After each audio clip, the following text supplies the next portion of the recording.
is now called a quiz on Canvas. So today after class, you'll go on Canvas, you'll log in, you'll answer a few quick questions about today's presentation. Tell us maybe what you learned, okay, your takeaway, and that's it. It's as simple as that, okay? Our point in doing this is making sure that you're not just here warming a seat, but that you're actually getting something out of it. One of my favorite quotes is by Oliver Wendell Holmes. He said, "One's mind, once expanded by a new idea, never regains its original dimensions." So one of the goals that we have for this class is to provide you with the opportunity to perhaps hear something you've never heard before, see something you've never seen before, and possibly even felt something you've never felt before. Then what we want you to do is go home and write about it on Canvas, okay? Share what you think you heard, saw, or felt with us. There'll also be a section on Canvas to make suggestions. If you know somebody who you think would be a terrific presenter, email me, let me know, okay? If you have some suggestions for the class, let us know. We're always looking to improve. Oh, Sergio just said I didn't say my name, again. I forgot my name last week, and well, anyway, anyone know my name? Should we make up a new one? Because I can't seem to remember mine. Anyway, I'm Celia Benson. I teach here in the English department, and I'm also in charge of convocations now. Anyway, thanks, Sergio. So homework, make suggestions. Each week, the questions on the response quiz might differ slightly. They're pretty straightforward. And let's see, just so that we know that you're here participating, not just sitting quietly. In order to do that, I would highly recommend that you bring just a spiral notebook and a pen, and that you jot down notes. If you hear something that you like or that is intriguing to you, jot it down in a notebook.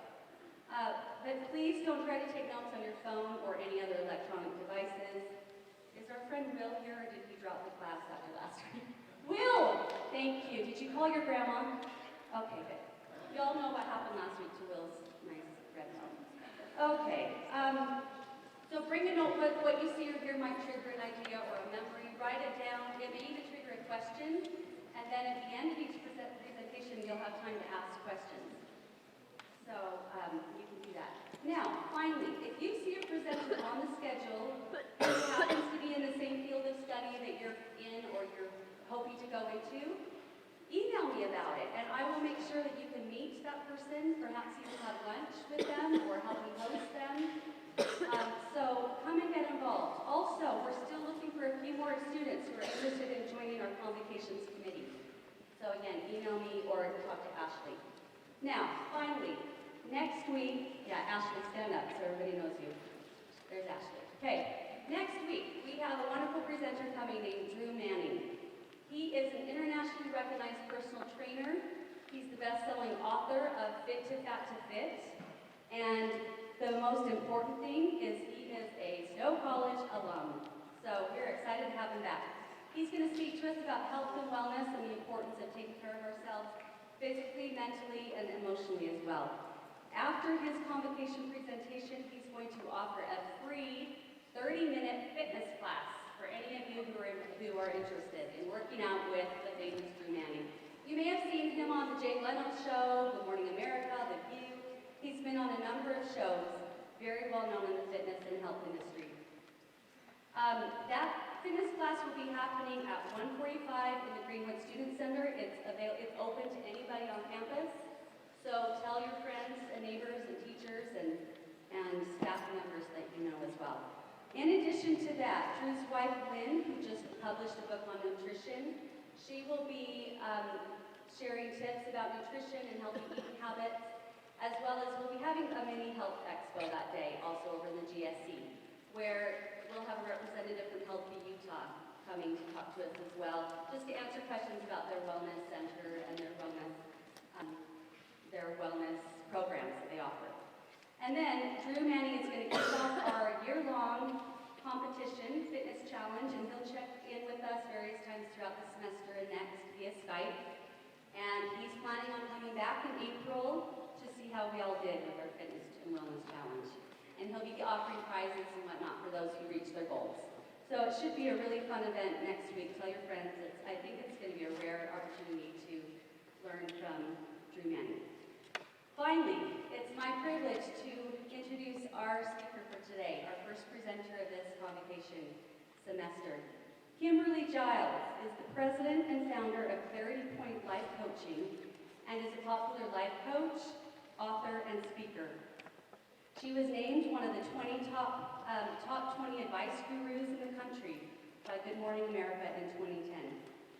Regularly, she appears on local and TV stations and radios, including Good Morning Utah, KSL 5 News, The Matt Townsend Show, Good Things Utah, The Doug Wright Show, BYU Radio, and much more. She has over 300 articles published in newspapers and magazines throughout the world. And she's the author of a new book, Choosing Clarity. And we are so glad to have her here with us today. She's going to show us why there is nothing to fear as we approach this new year, with this new school year, with confidence and strength. So now, please, let's give a warm Snow College welcome to Mrs. Kimberly Giles.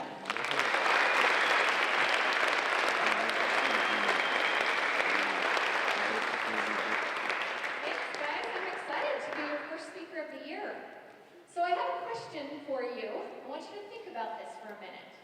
When was the last really embarrassing moment you had? The last time you did or said something really stupid and felt so embarrassed you wanted to just crawl in a hole and die? Has anybody had one of those recently? Raise your hand. Come on, be honest. Okay, you're making me feel better because this kind of thing happens to me all the time. I have a tendency to trip in public and fall over things. A matter of fact, one of the cardinal rules as a public speaker is you should never chew gum when you're speaking. And I have a medical condition that can make my mouth really dry, so I broke the rule one time and I had a piece of gum in my mouth. And in the middle of the speech, it fell out on the carpet of the stage. And I was speaking to a room of about 300 government accountants. And I sat there, I thought for a minute, what do you do? Do you say, excuse me just a second, I gotta put my gum on? I mean, I was so embarrassed. So one of the things I like to do is read stories about really dumb people, because they make me feel better. Do you guys know about the Darwin Awards? Raise your hand if you've heard of the Darwin Awards. Okay, a lot of you haven't. These are awards they give out every year to people who do something so dumb that they help the world by taking themselves out of the gene pool, basically. Now, this story didn't make the Darwin Awards because these guys didn't actually die, but they were so dumb, they kind of should have gotten an honorable mention. And these guys lived back east. One of them went out and bought him a new truck, and a really expensive truck, tricked out truck, all the extras. And he invited his buddy to go duck hunting. I'm picturing the Duck Dynasty guys when I read this story. And so they loaded up the truck with their guns and their duck decoy things and their dog, and they went out to the lake. But when they got there, they found the lake had frozen over. And so they couldn't really float their duck decoys out in the lake, which they really wanted to do. So they came up with this brilliant idea. They would get a stick of dynamite, and they would light it, and they would throw it as far as they could out over the lake, and it would blow a big hole, and then they could put their decoys out there, and they could hunt. So this is what they did. They lit the stick of dynamite, and they threw it out there. Now, do you remember a minute ago when I told you they loaded up their guns and their decoys and their dog? So what happens when you throw a stick? When you have a dog? Yeah, you guessed it. So the dog took off fast as he could go, and they knew what was going to happen, and they started screaming, no, no, but the dog doesn't really understand that. He thought they were cheering for him. So he ran even faster, and he got the dynamite, and he started back. And so they did the only thing they could do. They started shooting at their own dog. And the dog was very confused at why the people who love him were trying to kill him, so he ran for cover under the nearest thing he could find, which was the brand new truck. Now, did you guys know that your insurance will not cover your car if you blow it up with your own stick of dynamite that you lit? So you still have to pay for that truck for years and years to come. That's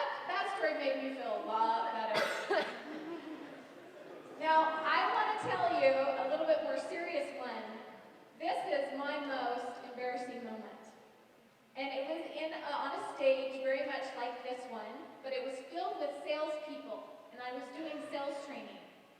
And my boss had this great idea that they would hook up my microphone to a telephone, and they would call someone, and I would sell the person in front of everybody on the stage. And so this is what they did, and this woman answered, and I started talking, and she said, "Lady, just stop. You have the most annoying voice I've ever heard in my life, and I can't even stand talking to you." And I stood there, and I could feel my face turn red. Can you imagine? I mean, it was even worse when I walked off stage. My boss said, "Yeah, your voice is a little annoying. You should work on that." Work on that? It's terrible. I was so embarrassed. Now, you guys have all had your moments, because we all get them. Do you know why those embarrassing moments are so painful? That they just hurt? They hurt because they actually trigger your deepest, darkest fear. And you know why I know what your deepest, darkest fear is? Because we all have the same one. Everybody in this room, everybody on this planet is scared to death on a daily basis of one thing: failure. And I call it the fear of not being good enough. And if you think about it, you know already that you have this too, just like me. And it started when we were really small. You know, as small kids, we're trying to learn about the world and who we are and how we fit. And everything that happens to us, we're kind of discovering, making rules about life. And as a little kid, no matter what kind of kid you were, you heard the grown-ups in your life say, "No, don't do that. Don't be like that. You gotta be more like this." And the message that comes across is that maybe who you are isn't quite right. Maybe we need to change you on some level. And then we went to school. And you know what happened at school? You found out that there were kids that looked better than you, that are smarter than you, that are more athletic than you. And this fear just got kind of bigger. And then you go to high school, right? And then you get rejection, you can't get a date, or you get turned down. And to be honest, you guys hope when you get old like us, you're going to outgrow this, but on some level it even gets worse, because there's so many levels that we can feel not good enough about ourselves on. So many levels we can feel like a failure. Now, I want you to understand, when you were a little kid, you were accidentally taught some things that aren't true. And one of the things you were taught is about your value. You were taught that your value is based on your performance and your appearance. Because when you performed good, everybody told you you were awesome. And if you looked good, everybody told you about it. But if you didn't get any feedback. So you got the idea that your value is based on those two things. And you kind of were taught that life is a test. That we're here to be tested. And every day is another chance to fail and not look good. Look not good enough. And this is kind of the way we've all grown up seeing life. We've been afraid of failure our whole life. Now, I want you to understand the reason I call this talk Human Behavior 101 is because I want to teach you some things about people and why we behave the way we do, why we say and do the things we say and do, so that you can understand yourself, but you can also understand other people better. And this is a really important principle of human behavior. Everybody on this planet is scared every day that they might not be good enough. And that fear influences our behavior. It makes us selfish. Now, I was kind of shocked the first time someone told me that insecurity, sitting in a room feeling like I'm not good enough, was actually selfish. But can you see why it is? You guys, your focus is on you. You're worried about you, you're not worried about anybody else when you're afraid. So it's very selfish. Matter of fact, fear creates almost all bad behavior. So I've got this big list of all these different ways people behave that bug us. And I want you to think about it for a minute. Have you ever had a friend that's kind of a show-off or a know-it-all? I bet a lot of you have. How about somebody that was kind of competing with you all the time? You know why they behave that way? Because they're scared to death they're not good enough. And they're trying hard to prove to themselves and you that they have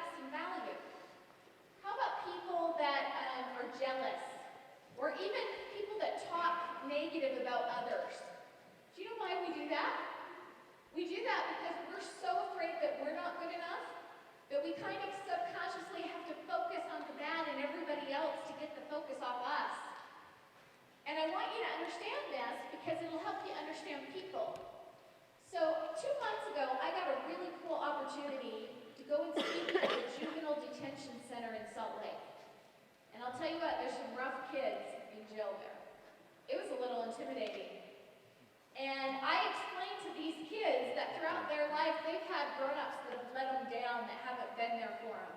They have grown-ups that even maybe were abusive or treated them really bad in their life. And I know this because that's part of the reason they've ended up where they are. And I explained to them that these people in your life behaved badly, not because they didn't love you, but because they were so scared about their own value that their whole focus was on taking care of themselves and trying to feel better, and they were literally not capable of love. Because when you're in fear and you're afraid you're not good enough, you're not capable of love. You can't do love and fear at the same time. You can only do one or the other.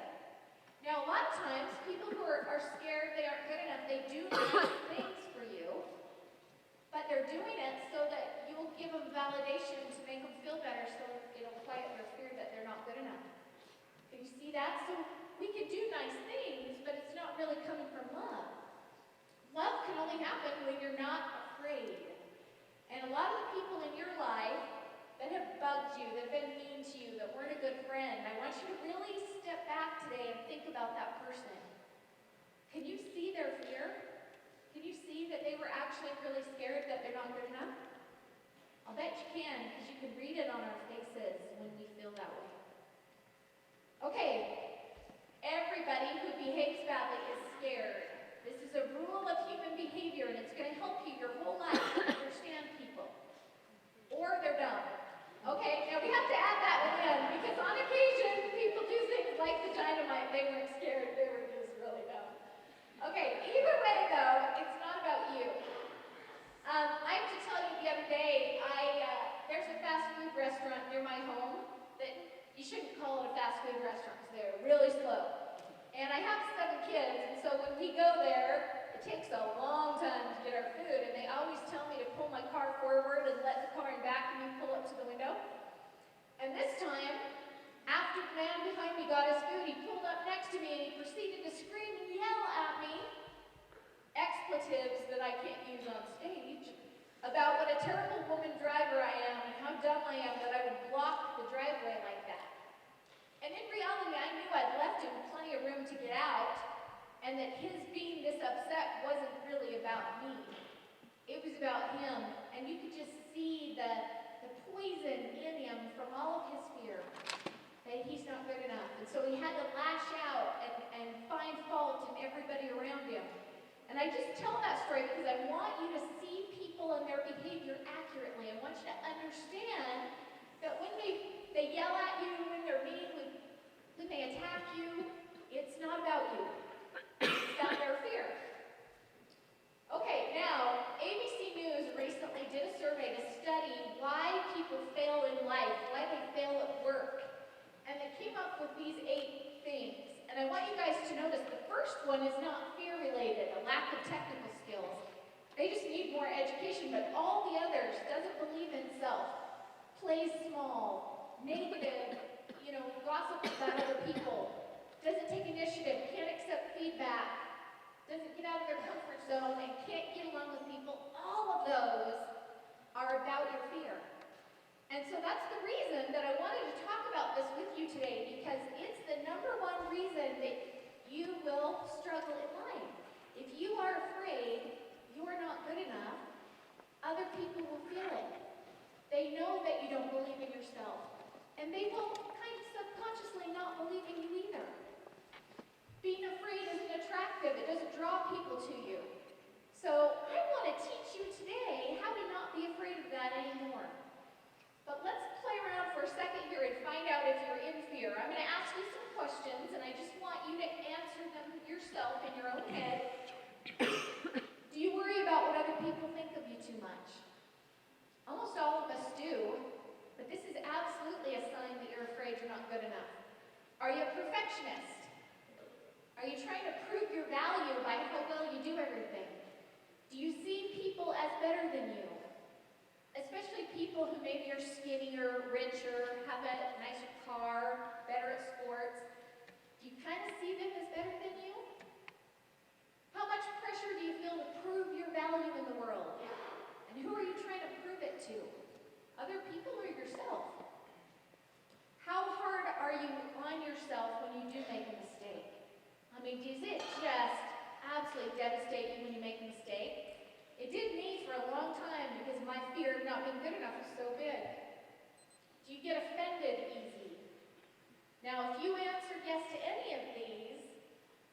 you already know, you've got a lot of fear of failure. Do you criticize and judge other people? Because remember, the main reason that we gossip about others is that we think putting them down lifts us up and that'll make us feel better about ourselves. Everybody who gossips is scared to death they're not good enough. That's why they do it. How often do you feel jealous of other people? All of these are signs that you've got this fear. So, anybody want to learn how to not be afraid of that anymore? Are you sick of it? I'm sick of it. I'm sick of feeling afraid that I'm not good enough all the time. So I'm going to teach you how to get out. And I hope some of you brought a pen and paper today, because these are some things you want to write down. I teach these principles to groups all over the country, mostly adults. And every time I teach this, somebody comes up after and says, this might be the most important thing I ever learned. And that's why I chose it to talk to you about it today, because you guys are young and you're getting started in life. If you will learn how to get out of this fear now, trust me, the whole rest of your life is going to be better. Okay, now we have to start by teaching you something about your brain. This iceberg represents your brain, and you see the little tiny piece that's above the surface of the water? This piece represents your conscious mind. Now these are all the thoughts that you're aware of, that you know you're thinking. But that giant piece under the surface of the water represents your subconscious mind. And this is all that stuff that you learned as a kid, that you should be afraid of what other people think of you, that you might not be good enough. All of these programs of fear that you picked up when you were young are playing out in your subconscious mind. And they're very powerful thoughts because they move so fast, you're not even aware of them. So when I'm out in public and I trip and fall on my face, which I told you has happened, immediately my face turns red and I feel stupid and embarrassed. I didn't decide to feel that way, did I? It just happened in the blink of an eye because my subconscious mind is so fast. Now, neuroscientists tell us, and this is a scary statistic, 95% of the choices you make are made subconsciously. You don't even know you're making them. You're just reacting. Think about that. That's most of your behavior. Almost all of it is being driven by your subconscious mind. Now, there's some good news. Your conscious mind does have the power to override all of the subconscious fear. You have the power to choose how you're going to feel and how you're going to think in any moment. And when you do that, you override. So let's imagine I'm in public and I tripped, it fell on my face, I turned red, I felt stupid. I can immediately choose, wait a minute. You know what? What you guys think of me doesn't really matter. It's kind of irrelevant because I'm still the same me. What you think of me doesn't change me. So, you know what? I don't need to be embarrassed about this. And I can get up and brush myself off and go on just fine. Do you see what I did? I consciously overrode the program of fear. So I'm going to teach you how to do that some more, but I want to explain where I learned this from. Raise your hand if you know who Viktor Frankl is. Have you heard his name before? Anybody? A few of you. Now, I'll tell you why he's so famous. He was a Jewish psychologist who ended up spending World War II in a concentration camp. Now, not only was he in a concentration camp, but you need to know what they did to him before that. They took everybody he loved and murdered them in front of him. They took away everything he owned. They locked him up in a work camp where he was basically physically abused for years. And he decided in that moment, this is the quote he's most famous for, that everything can be taken from a man but one thing, the last of the human freedoms to choose one's attitude in any moment. Now think about that.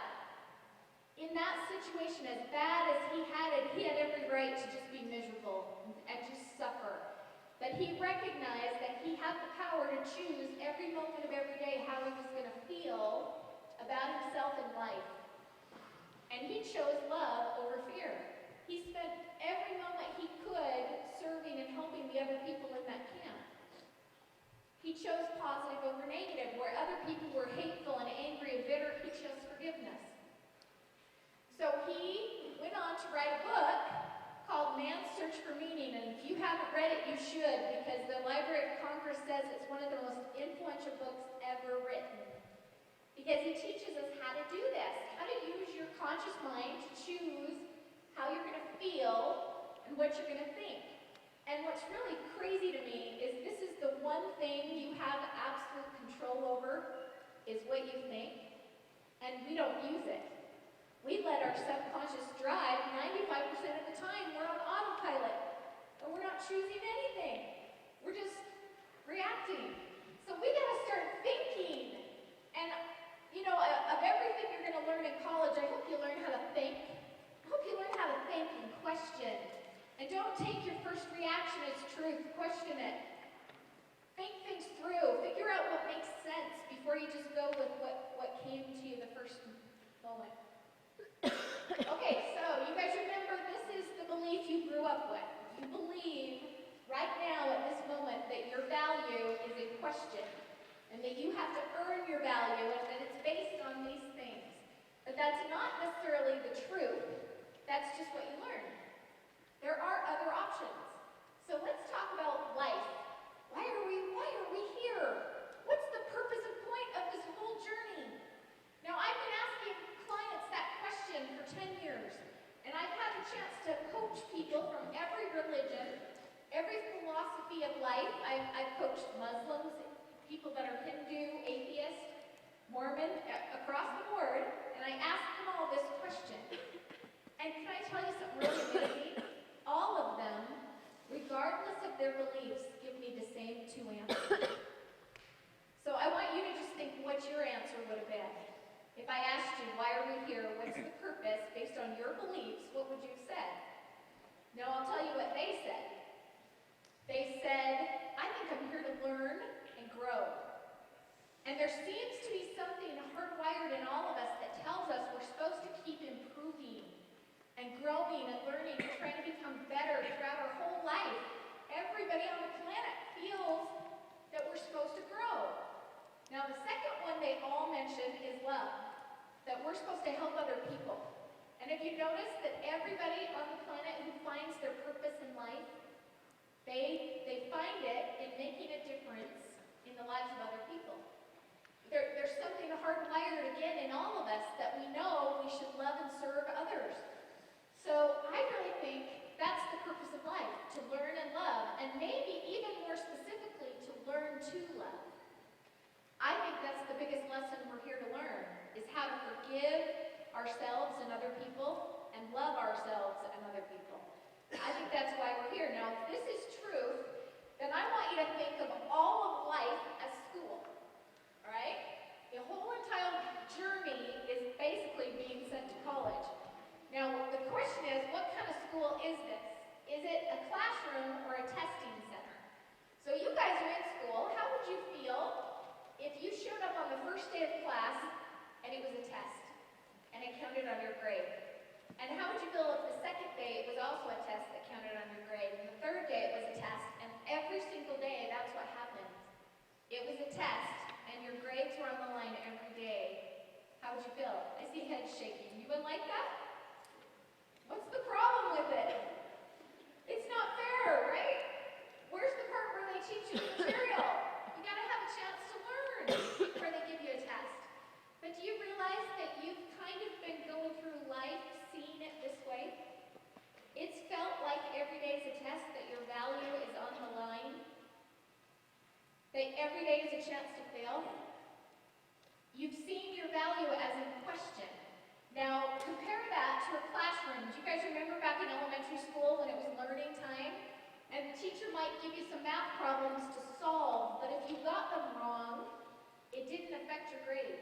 It didn't count. You could erase them and try again, because this was the learning process part. So what if we could see life that way? What if life is a classroom, not a test? What if every day is a chance to learn? And sometimes you get problems and you make mistakes and you don't solve them correctly. And when you make mistakes, you could just erase them and try again, and they wouldn't affect your value. Which sounds more fun to you? Would you rather have life be a test or a classroom? It's funny when I ask it that way, it's pretty obvious, right? I'd much rather have my value not on the line and have the chance to learn and not be tested.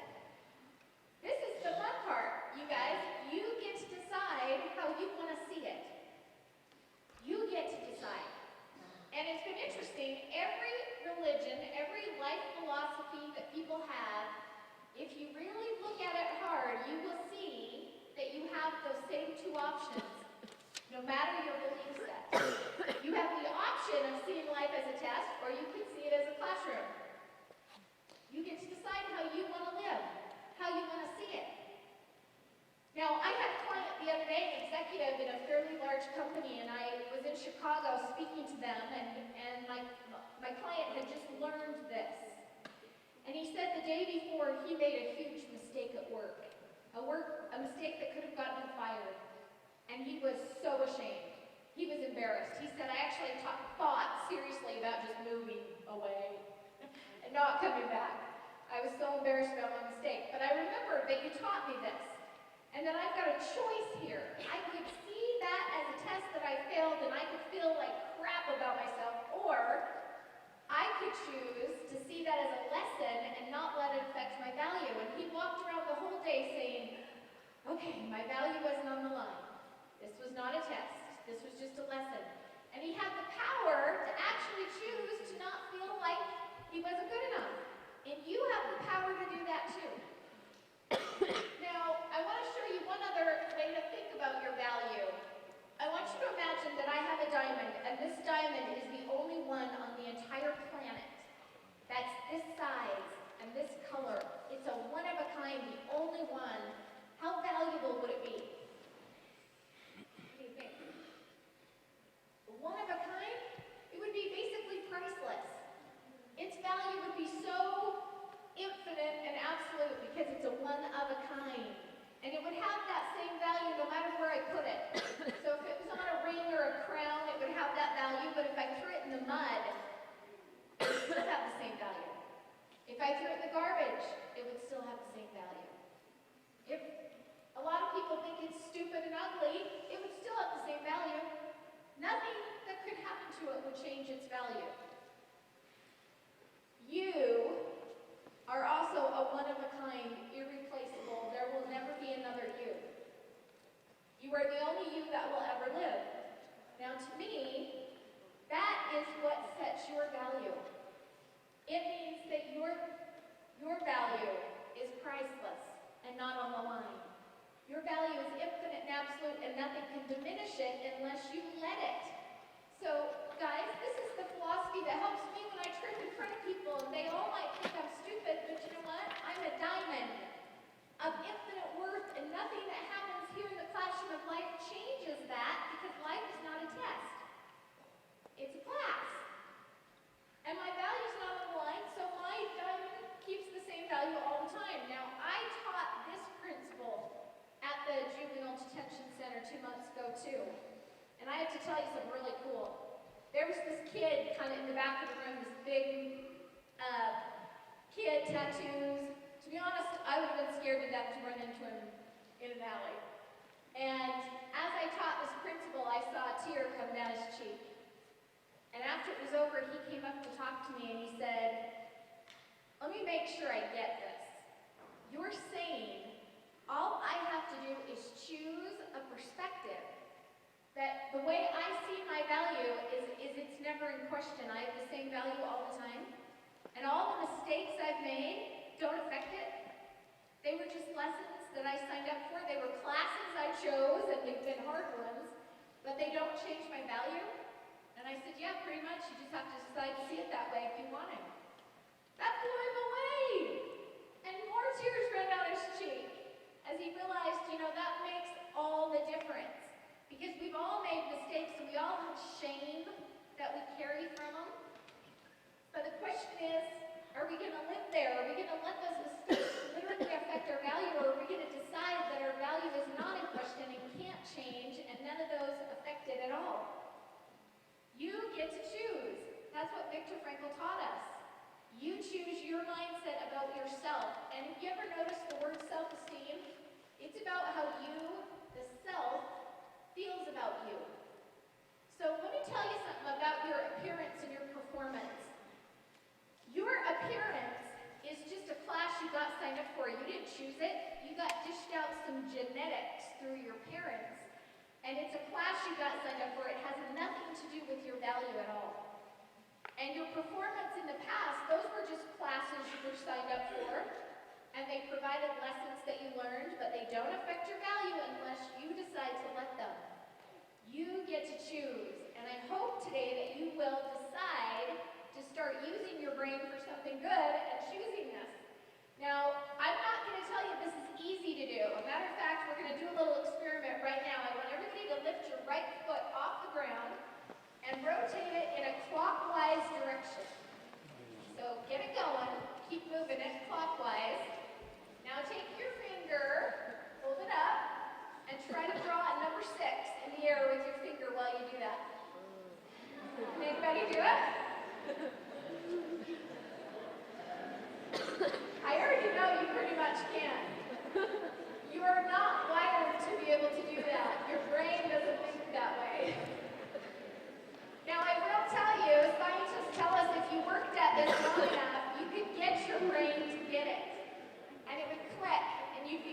it, but it would take some work. And that's the same work it's going to take to change how you feel about yourself. You're going to have to practice. You're going to have to choose every moment of the day. My value is not on the line because life is a class. It is not a test. Does that make sense?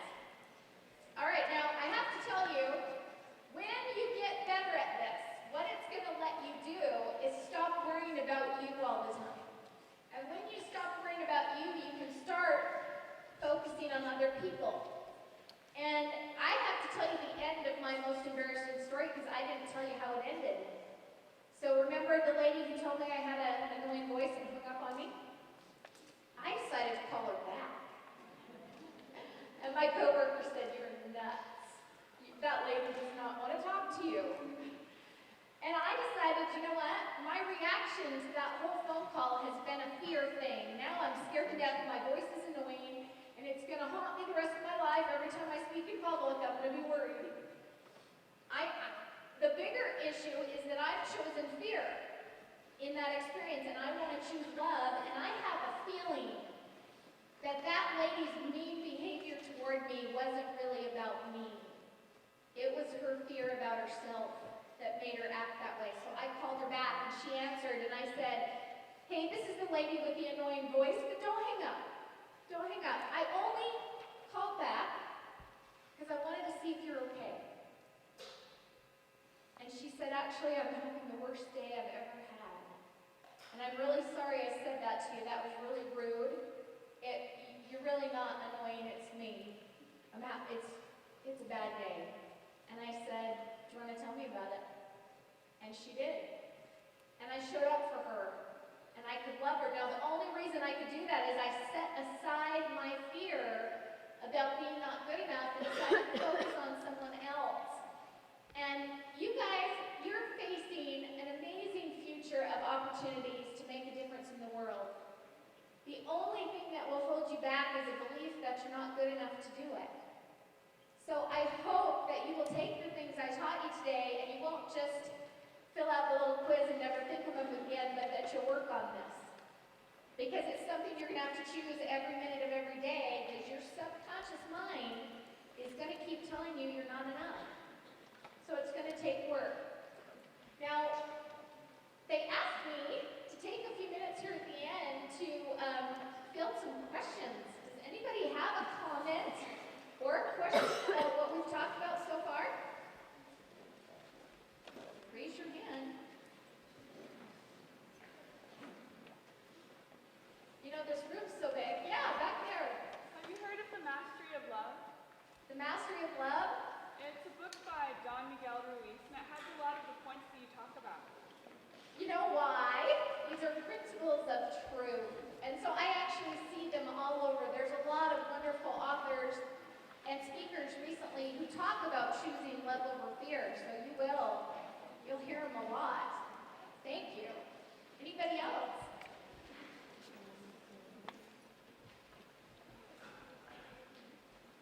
Yeah. While we're on the topic of books,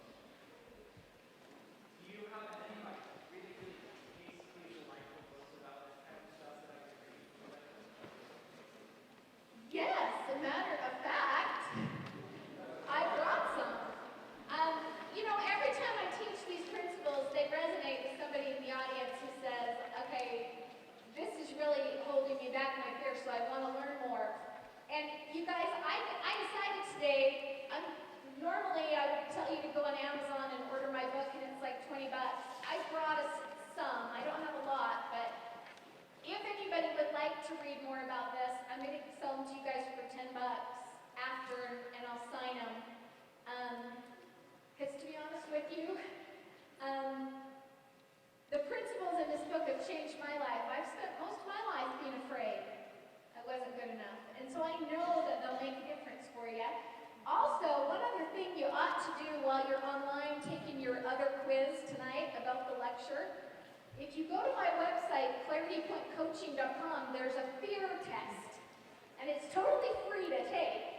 And it's really fascinating. It will show you on paper what you're scared of and what areas of your life your fear affects. And it is really, really interesting. So if anybody wants